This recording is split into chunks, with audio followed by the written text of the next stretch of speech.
Reporter rudely interrupts Sarah Huckabee Sanders. She pauses briefly and then destroys him. By That Conservative Girl Politics U.S. News for MadWorldNews.com. Sarah Huckabee Sanders rules the White House press room like no other press secretary we have seen before her. She isn't afraid to put the shamelessly liberal members of the media in their respective places, and she's witty as all get out. Recently, when a reporter rudely interrupted her, she paused briefly and then destroyed him in epic fashion for disrespecting her. Sarah Sanders returned this week from a whirlwind trip to Asia alongside President Donald Trump, which lasted nearly 2 weeks, and saw the pair visit 5 Pacific Rim nations. She showed no sign of slowing down upon her return home, though, as the GOP worked tirelessly to get tax reform passed through Congress.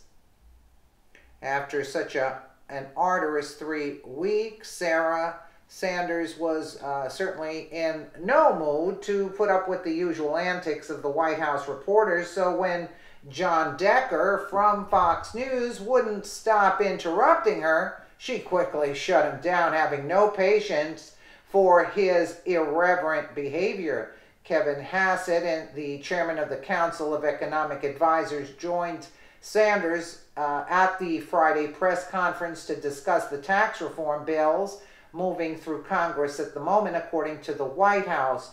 After Hassett was done with his question and answer session, Sanders took the podium to answer some questions of her own. Of course, many of the reporters were still stuck on the Roy Moore allegations, completely ignoring the more recent allegations against Democratic Senator Al Franken. But Sanders told them that she had already answered 15 questions on Roy Moore that day, the day before, and that President Trump had already made a statement on the matter.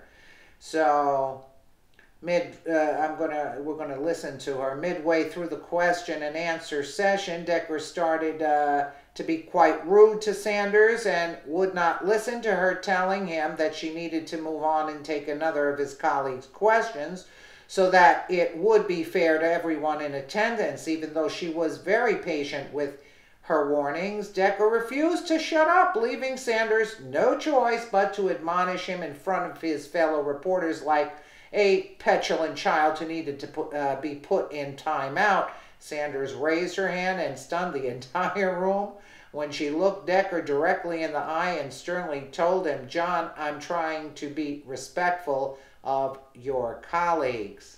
Let's take a quick listen here. For $44 million. Puerto Rico has requested $94 million.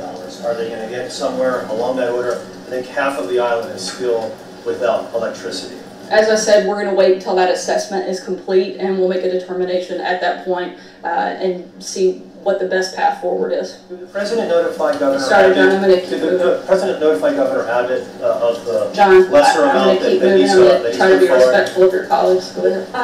Yesterday, the joint investigative mechanism was vetoed by Russia at the UN Security Council, and Ambassador Haley tweeted afterward that the veto proves that Russia cannot be trusted as a partner going forward in trying to solve the political situation in Syria.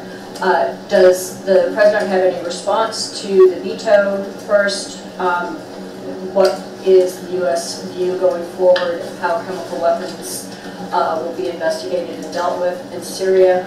And is it the U.S. position now that Russia cannot be a partner in trying to solve or do a next day political situation? I think by the actions that the President's taken specific to chemical weapons, I think he's shown his position on that with the strike in Syria earlier this year. In terms of Russia's veto, it's certainly not one we support. We do hope that moving forward, they want to get on board and work with us on this. But at the same time, this isn't something that we support their decision on. Stephen? There's been some extraordinary pushback on the administration's decisions with respect to elephant trophies and hunting of lions and elephants in Africa. Can you shed some light on the decisions the administration has made and what you make of pushback?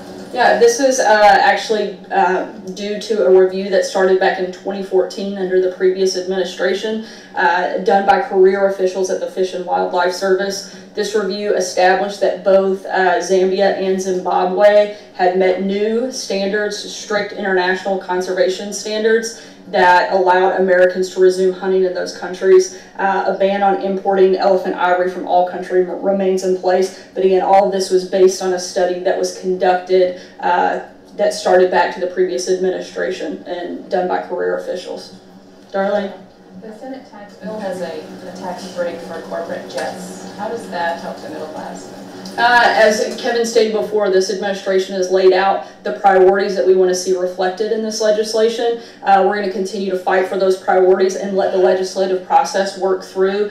In terms of those specific pieces, that's something I would refer you to members of the House and Senate on that. But our focus is on making sure these priorities are answered and met. We'll make this the last one.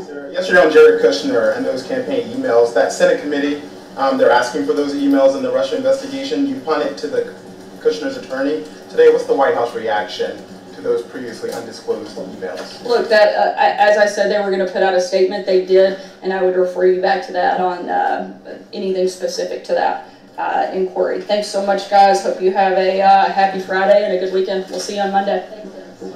Well, I'll give her that. She knows how to handle herself. Of course, it was implied that the rude reporter was not being respectful of his colleague, so Sanders was forced to do it for him. At this point, after having been embarrassed in front of the entire room, Decker finally stopped interrupting Sanders so that others could have a chance to ask their own questions.